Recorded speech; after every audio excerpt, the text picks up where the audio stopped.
near the Tehran area.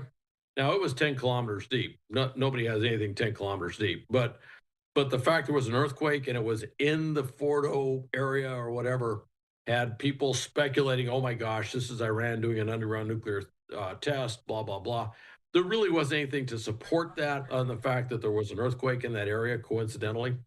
But it does tell you how people are kind of, leaning forward and on their, basically concerned about what Iran has or doesn't have.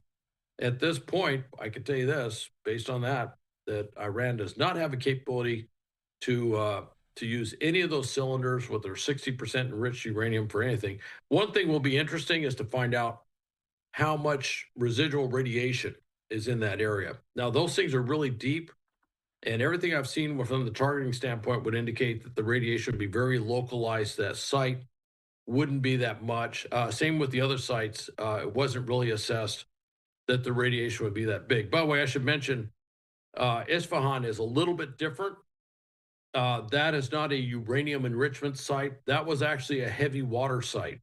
And out of that heavy water process, the byproduct or the product of that is plutonium. And of course, plutonium can also be used to make a nuclear bomb. So that's a little bit different site, and it does tell you just how broad the program was that Iran was pursuing. That they were enriching uranium for a nuclear device with uranium. They also had a place that was producing plutonium for a device using plutonium. So they were, pardon the expression, kind of hedging their bets if you in the nuclear weapons development area.